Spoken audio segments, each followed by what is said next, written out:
Good morning and welcome to 1 Million Cups Dallas. So excited to have you here if you are tuning in live.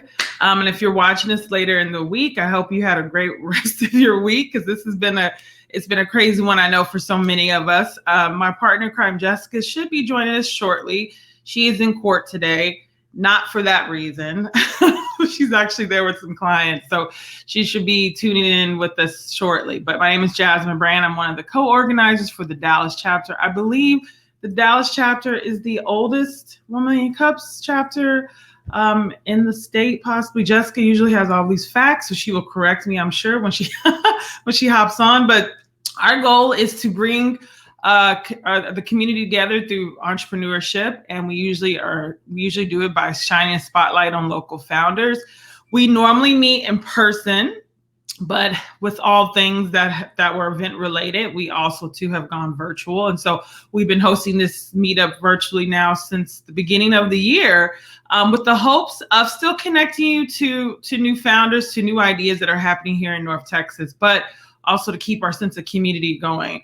No matter where you are right now, if you're having kind of a challenging time, as a lot of us have because of the recent news and just life in general, or just the startup life, community is the best thing that we can do, that we can have to bring us together. And so that's what 1 Million Cups is about, is community, and also just educating ourselves and providing support for founders. I'm an entrepreneur for the last 12 years, and it's hard.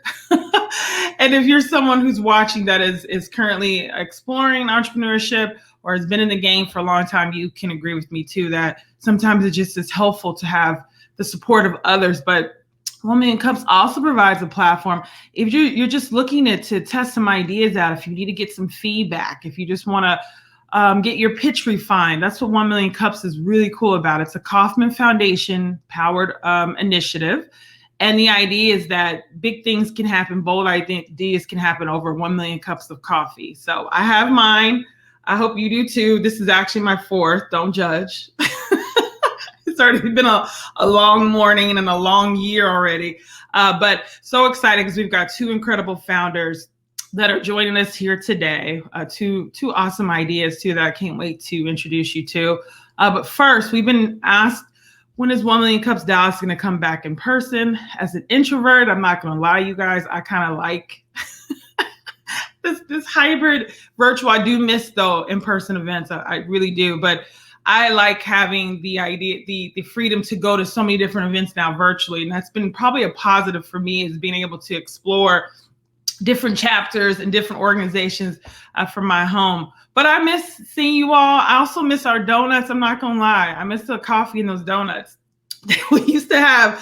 So we're hoping to bring back 1 Million Cups in person for actual at August 1st for Startup Week is our hopes and our dreams that we'll be able to host our very first in-person event for the 2021 at Startup Week, which I believe is August 31st through September 4th.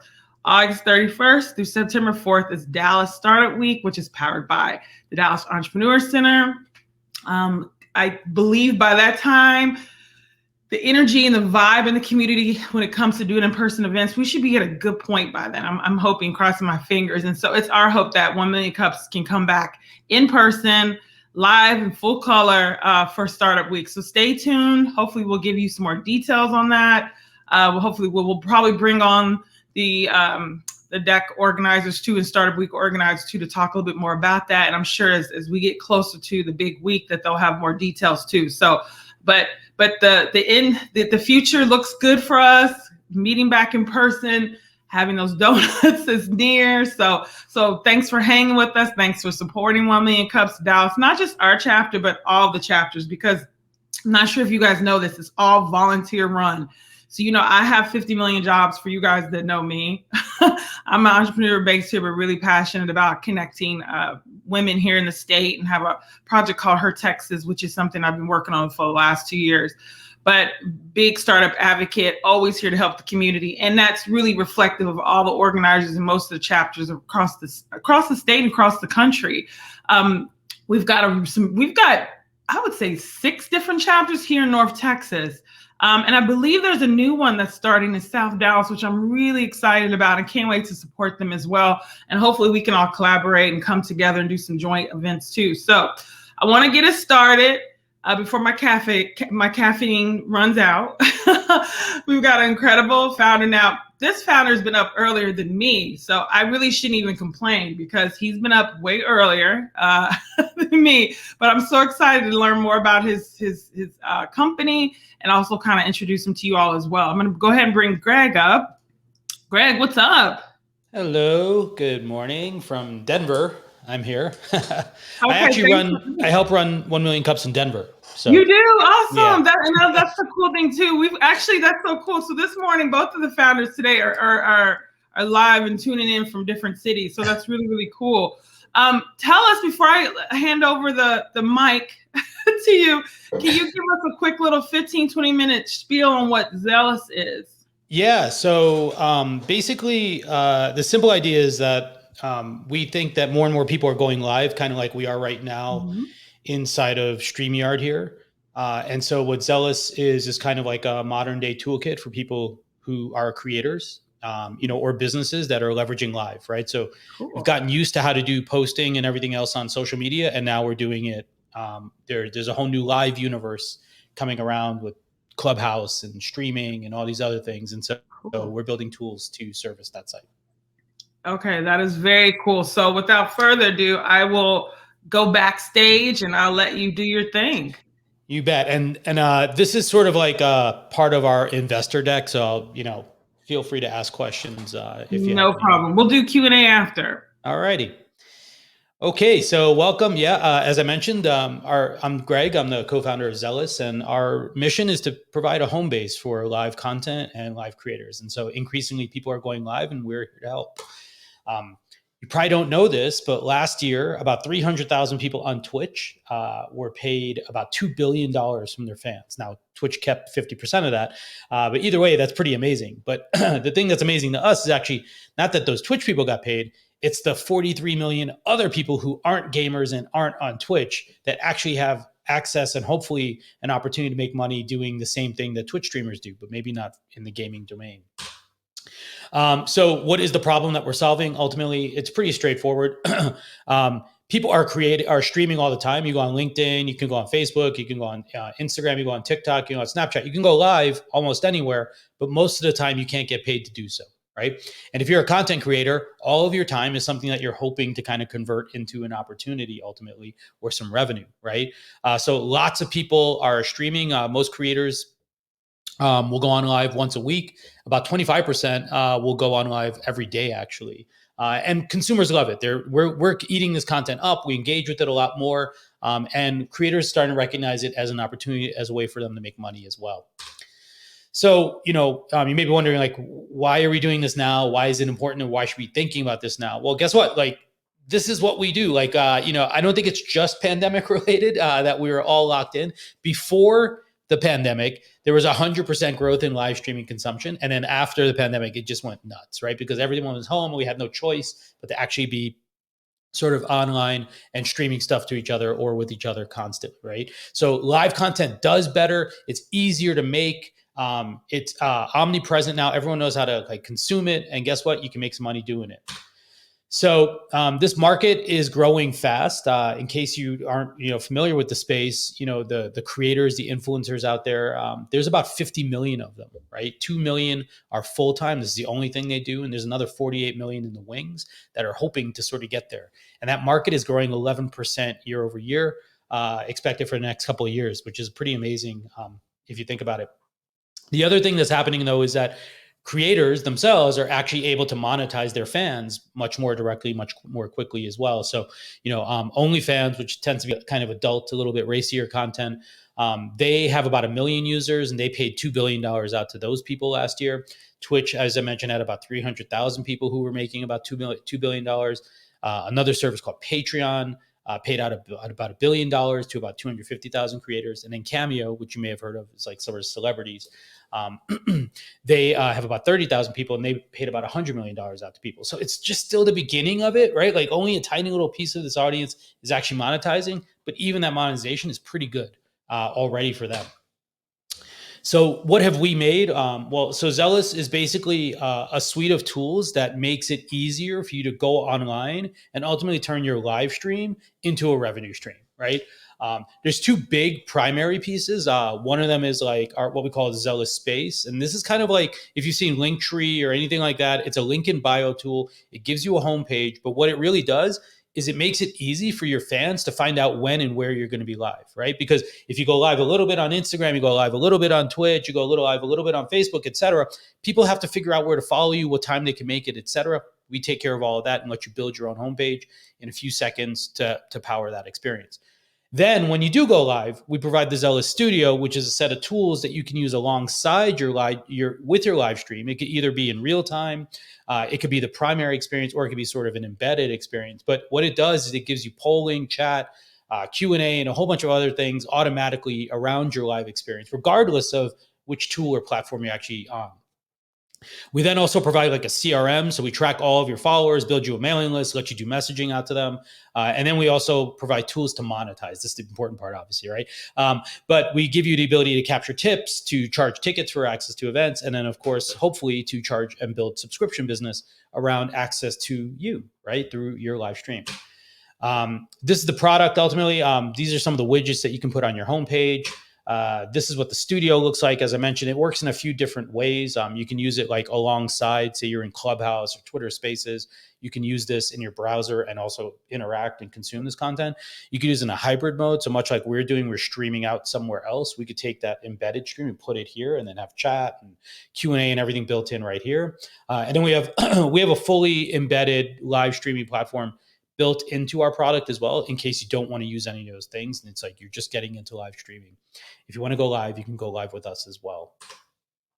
Our audience tool, as I mentioned, is like a little bit of a CRM, gives you access to your members, lets you build a mailing list, and ultimately hopes to let you contact people. And then the revenue tools, as I mentioned, for getting, collecting and starting to build money and revenue from this. Me and my co-founder, we've worked together for about 8 years. I've been an early innovator in both as a creator. I was a blogger, a podcaster. I've been live streaming for a couple of years, and I've been on social audio now for several months. But I've also been building tools in the space. I've been through Y Combinator, and I've built a number of companies in the last 12 years that are in the influencer and creator space. My co-founder and I met when he was an early employee in my last company. And we've been building Zealous together. He's also built, his last startup was a video streaming platform for the fitness space. We're raising $1 million right now to go finish building our team and actually go take ownership of the space. And that is Zealous. I hope you give it a try. It's over at zealous.space, and you can sign up right now to start using it. Very, very cool. Thank you so much for that presentation. Beautiful presentation. We always ask a question every time our founders present. And what can we as a community, 1 Million Cups community, do for you and the Zealous team? Besides give you $1 million, Greg. Well, I think we'd love to talk to more people who are experiencing this problem or have been considering going live. So if you're a podcaster, if you've been using any kind of live streaming, if you're just not doing live streaming, but you write a blog or you have a podcast or something else, we'd love to talk to you. And obviously, by all means, go ahead and give it a try. Everyone can sign up, claim your username, and start to have your own space. Who's your competitor right now? Oh, I wish I could name one. Yeah, I'm just curious because I'm interested. So I think, from a competition point of view, there's probably a few categories that we play in, right? So I mentioned Linktree, kind of that link in bio sort of area. There's a number of companies, there's probably like a couple dozen companies trying to build a business there. Another competitor potentially for us is kind of like StreamYard, like the tool we're using right now. Mm-hmm. I wouldn't say really a competitor, but to the extent that we provide some capabilities that overlap, like people may be like, should I use this or should I use that?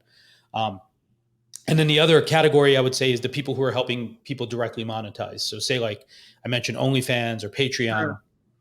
I think those kinds of companies also potentially, are either partners or, or competitors, depending on, how you try to work with the world.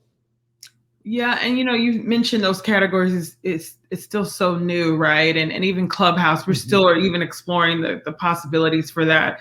If with this $1 million, what would you all be using that for? I mean, I'm sure it's for the technology aspect, or is it staff ramping up staff marketing? Yeah, largely to grow the team out. So there's only two of us. It's Peter and I, and that's the whole company. We started building in January, and Mhm. we launched in March. So we just can't add things fast enough that people are asking for. So we'll be growing the team up quite a bit. Engineering as well as like some support functions and marketing.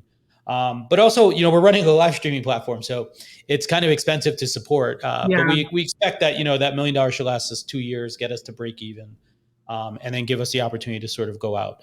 These days companies don't necessarily wait the whole time, but sure. but it's enough fuel to get us going for a while.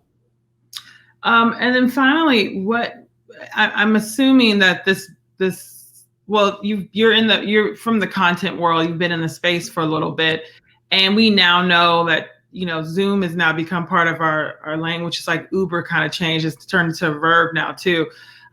This idea, you said it started in January, but when did it actually begin? And do you think a lot of the impetus for this concept was really fueled by the pandemic and the use of these tools now, or was this already in motion before, or are you guys really honestly saying, let's take advantage of this new usage of tools?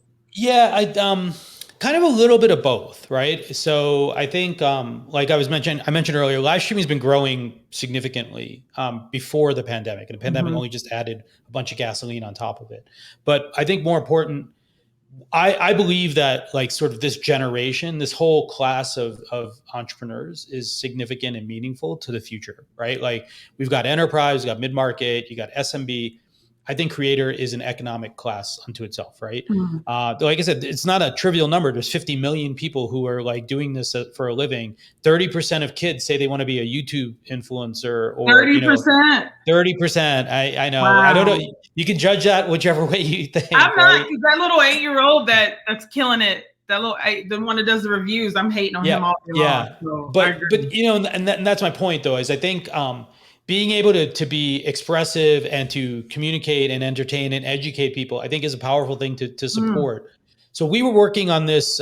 Zealous didn't start. We started Okay. like a year ago, and we were looking for the right pathway for our users. And so the CRM parts and actually the other parts we were building that beforehand.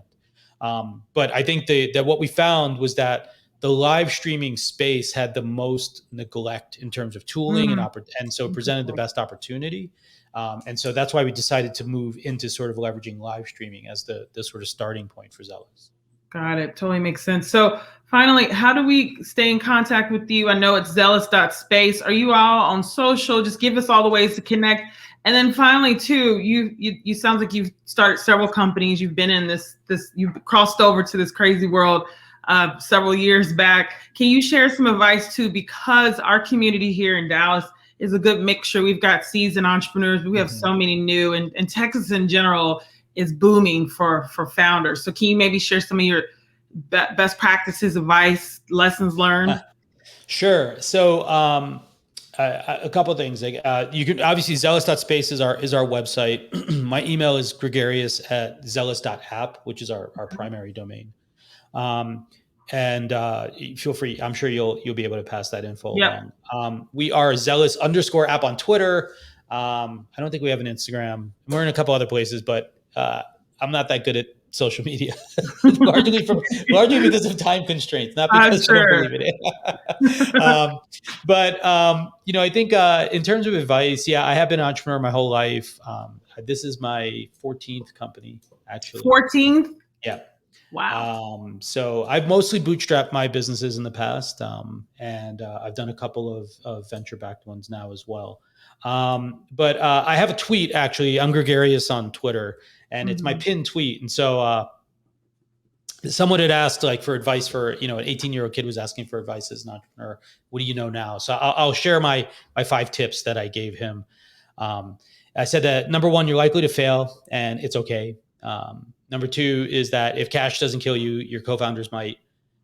Number three is that being an expert listener is the best path to success. Mm. Number 4 is that everything takes twice as long to happen and costs 3 times as much. Mm. And number 5 is that once you start, you won't ever want to go back. So that would be my quick advice for anyone becoming an entrepreneur or already an entrepreneur. Yeah, I'm going to go out on a limb though too, Greg, and say that expert listening advice will help you guys in relationships too. I'm just going to go ahead and put it out there. Without a doubt. That's right. I think you'll be winning with that. Well, this sounds really cool. I'm fascinated by it. We'd love to have you back and have Zealous back. So I feel like you're exactly right. This category has been growing, but we see younger people talking about it, but I mean, my mom is talking about live streaming now too. So I think you're right. I think this idea of creator opens up so many possibilities for people, no matter the age, race, whatever, So yeah. I think it'll be interesting to see where you all are in 6 months.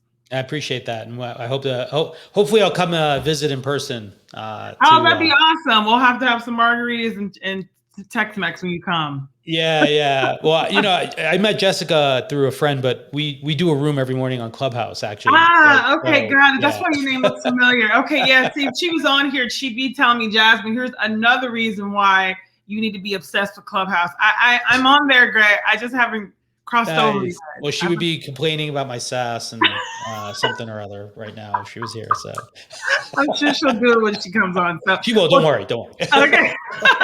Well, thanks so much. All right. Thank you for having me. I appreciate it. Okay. Bye. Awesome. That was really, really cool. So you all, I think live stream is such a huge category. And I think Greg is exactly right. I think it's such a huge space, and having a toolkit, having resources for that space is something really cool and innovative. So I'm definitely interested to keep tuning in on Zealous, and we will send out all the information for Zealous at zealous.app, actually zealous.space. If you're interested in signing up, I would go ahead and register. It's free, just to check it out and create a profile. And then we'll also send it out on all our social channels too, if you guys are interested as well.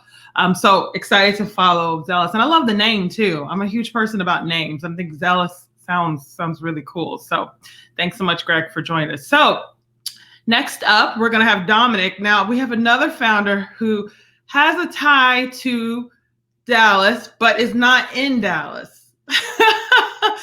He's currently in Atlanta, Hotlanta, joining us. What's up, Dominic? Good morning, everybody. How's it going? Oh, pretty good. Enjoying the weather out here in Atlanta. Can't wait to get home. What's the weather like? Well, right now it's in the low 50s right now. It's supposed to be in the 70s today. So that's wonderful, especially when it hits July. In Texas, it's about 110. So. Well, what's so crazy here today in Dallas, we have our cold front. It was in the 30s this morning. Yeah, that's crazy. I think one day out of the year in the spring, it always gets cold. I think last year it was in May. It was in the 30s there. And then the year Osama bin Laden was captured was May 1st. And then that particular day was 34 degrees. That was the high.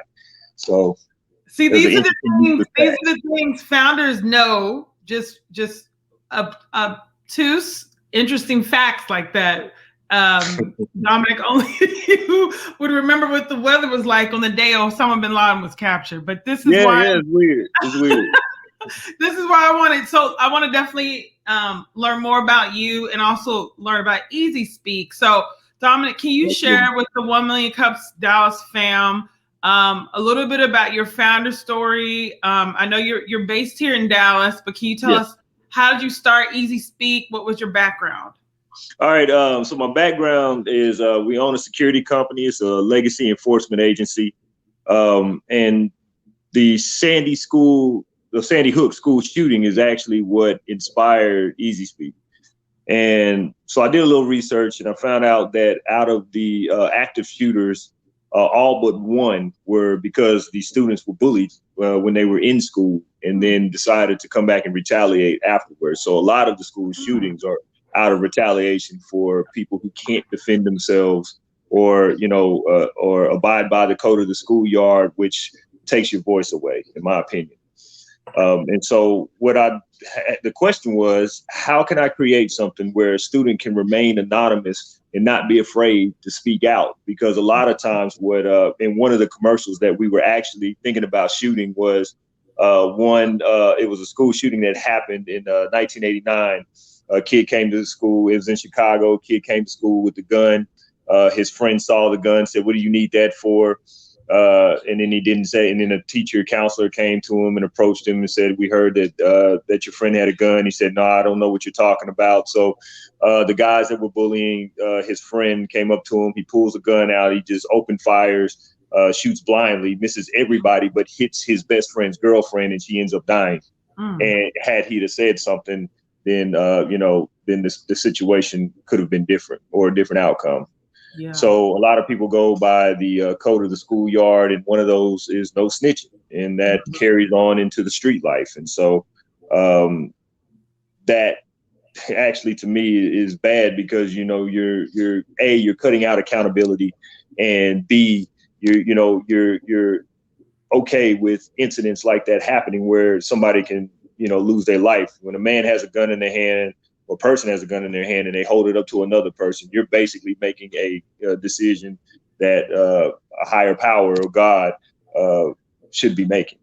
Mm-hmm. So Easy Speak is a way to help that, and also too, it's also to help teachers and administrators know exactly what's going on in the community of their school. So it's an app that you've built or building. What's your background? Are you on the design side of the app? Or are you more of the actual business side? Or are you both? Both, actually. So it's me and another coder. So it took us about a year to build. It already is done. So we have a beta site or a dev site, and then we also have the app already completed and ready to roll out. It's just the hard part about it is getting it in schools. And then, of course, with COVID-19 happening, it kind of slowed down a lot. We virtually came to a standstill. So we have not left the stop sign yet. But basically what the app does is, so you can report, the student has the ability to report incidents, and they can upload video, photos, or they can live stream exactly what's happening. And so once they upload that, or they enter in that information, it then goes to the administrators who are assigned to the app, or it could be all the teachers, however many that you want. And then, of course, the superintendent is the account manager, or whoever they designate to be the account manager, and they can actually see all the incidents and can even intervene if necessary. So once the students report their incident, or they upload all the evidence and information, it in real time sends off to the administrators. The administrators then receive it. And once they're on their dashboard, what we did was we put a graph. And this graph basically will tell you the incidents that are happening, how many of them are happening. And to the account managers, it also will tell you what schools, what incidents they're having. And so it breaks it down. So it's a reporting tool for students to report any kind of bullying activity. Right. So recently, I don't know if you heard in Aledo, I might be mispronouncing it. It got out that some of the students were having a slave auction. I don't know if you heard about this in the news. I did. And so they just had a city council meeting, and some of the students who were listed on the slave auction actually came and spoke about it and talked about how traumatic. With Easy Speak, would they have then, if they got links to this slave auction, how would they have used it in that case, the student? Well, what they could do is they could take pictures of the actual slave auction, and the benefit. I'll go over the benefit for the school is they can take pictures of it, or they can screenshot it from their phone, and then they can report that incident. The benefit for the school is, rather than it hitting the 6 o'clock news, the schools actually will get it and can handle it internally before media is involved.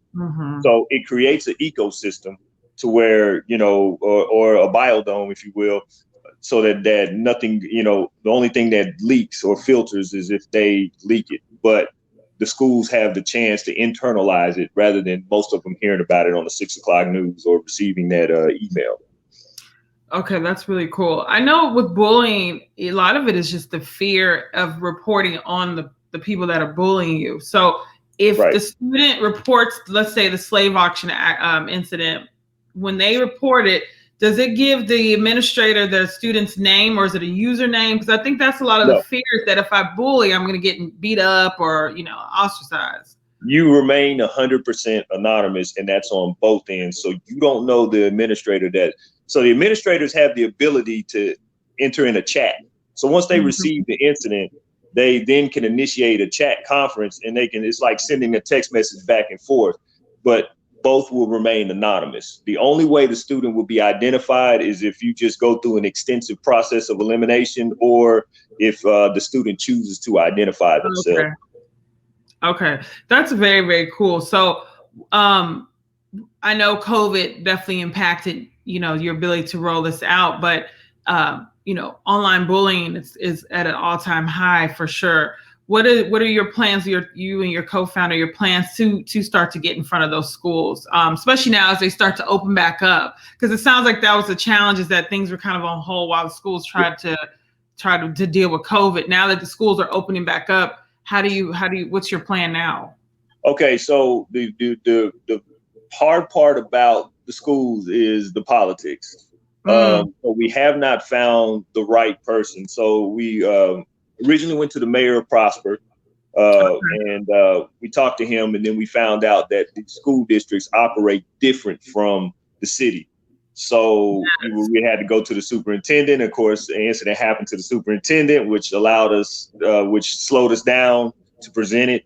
So what we did was we rebranded it. And so now you can use it in real estate as well, to where for maintenance. So it could also be a safety tool to report incidents on your apartment campus, or if you have maintenance issues, or the maintenance guy can go in and they can visually see what's going on. They can even chat with the person and tell them how to fix the problem, or they can go on site, fix the problem.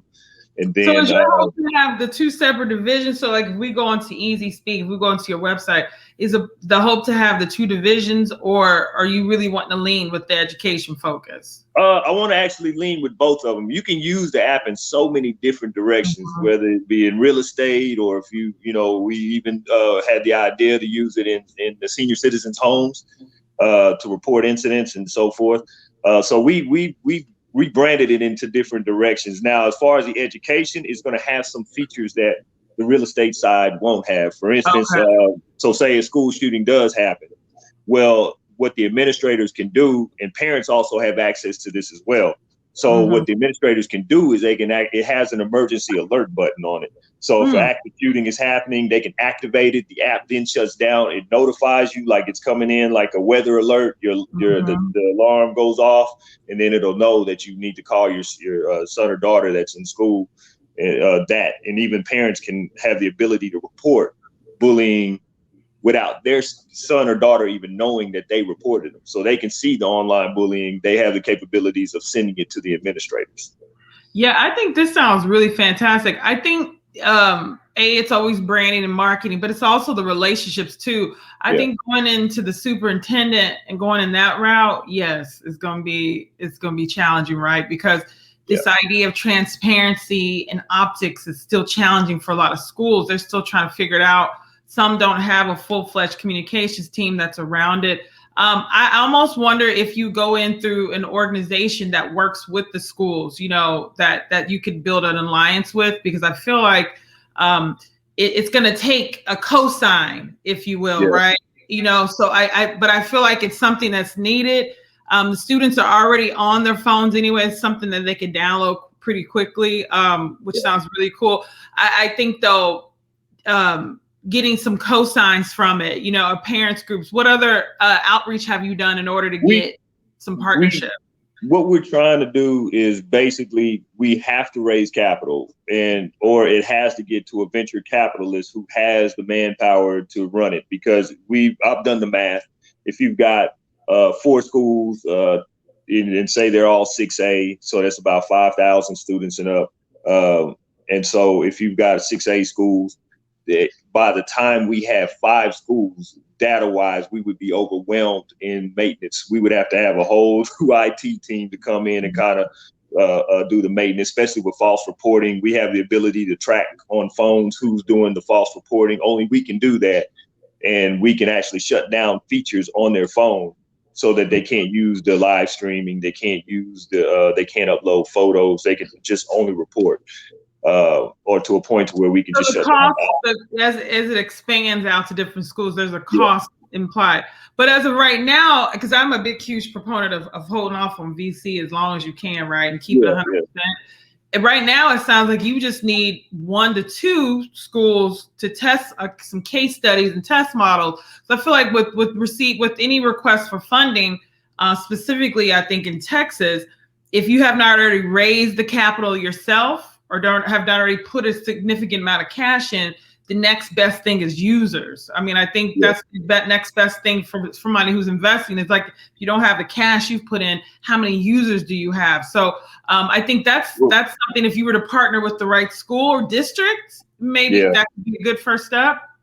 Yeah, and then also too, we did run a test, but we ran the other side of it through the real estate through Alexandria, Louisiana, the housing project. So we ran a test through them, and basically it was 100% effective. We didn't have one for a month of work. I mean, we had over 200 maintenance requests sent in, and then also we had 6 people actually report like violent crimes and stuff happening on the campus. And so the only roadblock we came across for that to effectively work on that end is we have them sign waivers for the legal side of it, because students, we told them anybody that's under 18, you have to have parental consent to use them, and also too, you can't use that in court without going through those proper channels. So we knew that we could get sued if that happened. So we just said we're just testing it. And that's what the understanding was. And then when time came, the money talk, unfortunately, that wasn't in their budget. So they said it was a good app.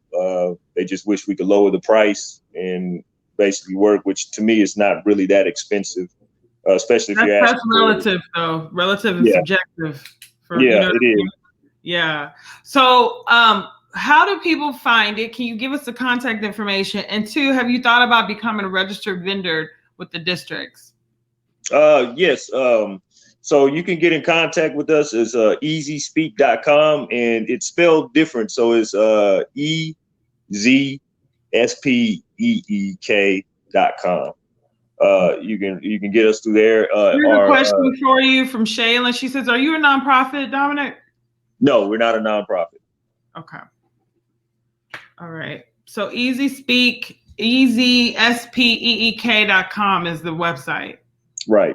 And our Instagram page is Easy Speaking, same spelling, and then with ING at the end.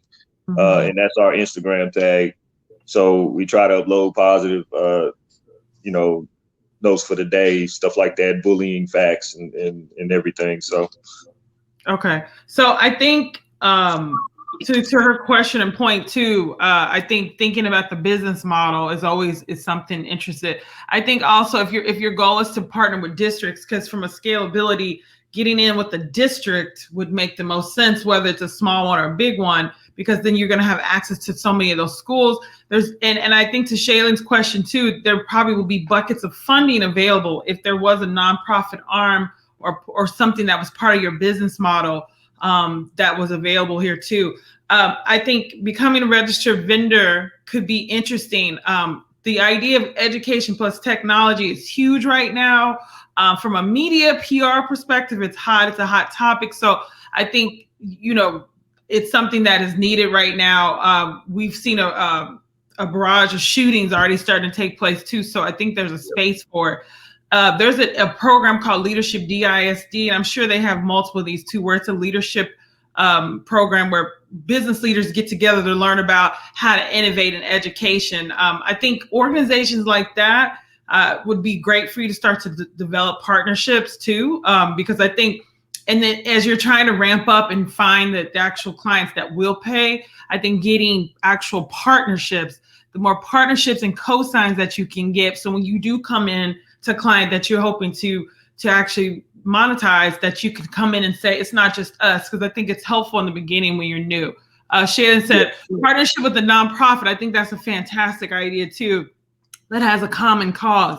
Once again, it alleviates you having to carry the burden of selling and promoting everything, but also it helps when you are partnering with an organization, nonprofit that does have some of that brand identity already in the community. It has some of that comfortability. People already know it. There's some trust there too. I think that helps you so you don't have to carry all the weight there.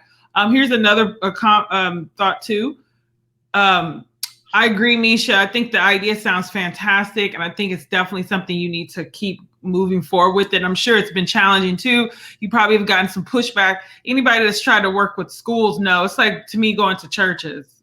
Yeah, it's difficult. It is difficult. And then we've gotten several reasons, even when we met with Microsoft, they were so excited about it. And then they said, oh, it puts us in a different market. Oh, we don't, okay, well, we need to chat more. And then all of a sudden, COVID. And I'm like, yeah, but what's interesting though is with a lot of businesses is that COVID, there's always this silver lining there too. And this reliance on technology is huge. And especially now, when kids were in school, teachers could have more direct contact. There's still lots of bullying happening now, even though they're at home online too. So I mean, I think COVID probably slows you down for sure, but there's definitely some silver lining there too. Anything else? How can we as a community help you? I mean, I know Cash, you probably some contacts, but tell us specifically, how can the community help you right now? Well, I believe in any entrepreneur. One of the things my grandfather taught me, he said, love what you do before you love the money. And, because I was bullied as a kid, and in so many different ways, I think that this was very important to me because now, back then I didn't really have a voice or much of anything because you're always taught to handle those problems. And of course, back in the day, bullying was a way to help build character compared to now. If you do something, it could be something that's not even, or something funny or something personal that now instead of, a few people in your school seeing it, now it could go worldwide. And imagine if something goes viral. So now you're not just getting bullied by the kids in your school, you're getting bullied by somebody that's in London, and that can definitely damage a person, mentally. And these why kids suffer from depression, multiple personality disorders, like a lot of stuff starts to pop up from these triggers. And so,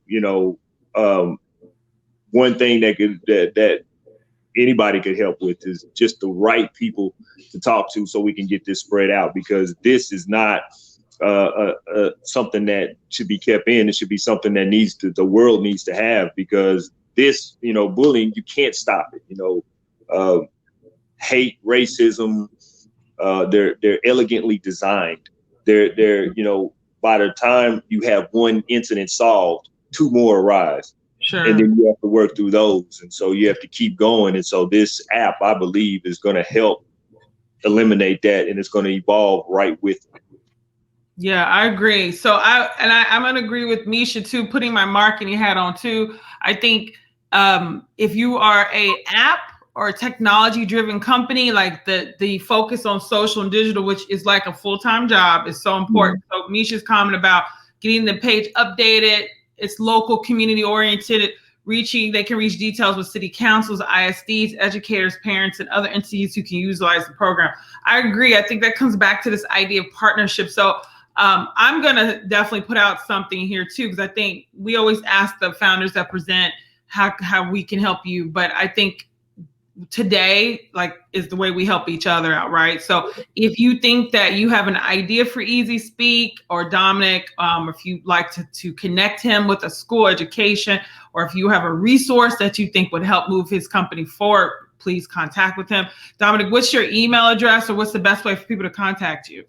All right, so my the best way to contact me would be my email address, which is Dixon, that's DIXON, Dominic, DOMINIC @gmail.com would be the best way to connect with me. Dixon Dominic @gmail.com. Right. Okay. And unfortunately, I don't have a Facebook page. I don't have an Instagram page. Just company wise, kind of keep a low profile with that. So. I thought you guys do have a company Facebook page. Yeah, no? we do. We have a company okay. Facebook page and a company Instagram page, but me personally, I don't. Okay. I think that's what she's referring to too. It's like, and that might be a resource too, that trying to think about who can help you kind of keep your social media going too. Because like you say, you're helping to actually build the actual engineering, the technology behind it. So it's really hard to do both of those things too. So if you have a resource for Dominic, or ideas, suggestions, or community group, or an opportunity for him to speak too, I think these are the ways that we help our founders move forward. Capital is always good, infusion of cash is good, but I'm a huge proponent and believer of 100% ownership as long as you can do it, and only really taking VC when you're looking to scale a blow up or big move something fast. In the beginning though, there's so many resources and so many things we can do together to move our companies forward so that we have 100% ownership in what we're doing. So I'll be thinking, Dominic, for you. I love this idea. I think the real estate aspect of it is interesting, but I've not heard this for schools, and it's a real solution. To me, the companies that blow up and that make money are the ones that have solutions, that fix things, that solve problems and challenges in society. And this feels like this is a real solution too. So I'm excited to check it out as well. If you guys have questions for him, feel free to put them in the comments. We know some of you tune in live for this, but this will of course be accessible all week. So if you have comments, come back in the comments on Facebook to share with Dominic, and we'll make sure he has them for you. Any last thoughts, Dominic, before we wrap up? Yeah, and if you guys want to see a presentation, unfortunately from my phone, I don't have access to show you guys a real demonstration and what it looks like. If you guys want to, I could set up a Zoom conference and everybody can get in on that, where I can screen share and then kind of give you guys a demo of what it actually does and so forth. And then also too, it opens up the door because I have a couple of I'm working on another huge app as we speak. So so basically it's just all about innovation and ideas. And then for everybody else who's listening, who, are starting their business, man, believe that you can do it. You know, that's the hardest part about business and life in general, is believing that you can do. Because a lot of times people are going to tell you you can't do this, you can't do that, you can't do this, you can't be that. And, I tell my sons this every day. I'm like, the inspiration to wake up every morning is knowing that I can do it and I've done it. So now it's your turn to do better. I love that. And, I think we too have to really support our innovators. And, sometimes innovation is messy and not always perfect, and not everything looks the right way and things aren't always in the best order. But the individuals in our community that are innovating, constantly have fresh ideas, constantly moving the needle forward, I think we have to support you and support one another to keep that happening too. And we need an ecosystem that helps fuel what you're doing too. So I'm excited about this idea. We would love to have you come back on, because I like to see where it's happening in 6 months. And like I said, I'll be thinking about some ideas too. I'm glad that you're hitting the 1 million cup circuit, because I think more people need to hear about Easy Speak for sure. So thanks so much, Dominic, for sharing with us about this. And we're excited to see this grow and see what happens next with it. All right. Thank you so much. Thank you so much. Okay. Well, thank you all. We had two fantastic founders on this morning. Zealous, which is really providing a very innovative toolkit for those in the live stream industry. And then Dominic, I think, is really reimagining what it means to provide a tool for students that are being bullied, a reporting tool, but like next level reporting tool with Easy Speak, which I think is really, really cool. Companies are at an interesting time. If they don't receive the right amount of support, funding, or just hype from the community, it could be really challenging. And I don't know if you all have worked in the education space or schools, governments the same way, churches, that is hard to get in there if you don't have a relationship. So feel free to connect with both of these founders if you have any ideas, any thoughts. And we would love to, of course, see you here. We'll be back in 2 weeks. As I shared in the beginning, 1 Million Cups Dallas will be back in person, hopefully for Startup Week, which is August 31st through September 4th. Hopefully things are popping by then. So we'll be back in person with like food and we can hang out and see each other and have some fellowship that way. But until then, we'll see you back here in 2 weeks. We are jam-packed. We've got a really cool lineup of founders for the next couple weeks. So we're excited to introduce you to some of the founders that are doing some very innovative stuff here. So without further ado, thank you so much for joining us yet again. I hope you all have a fantastic week. If you're interested in connecting with 1 Million Cups, join our team because we will be putting together our in-person team again soon. Or if you want to present, feel free to connect with us. Shoot us a comment, DM, or on all the socials. So have a great week.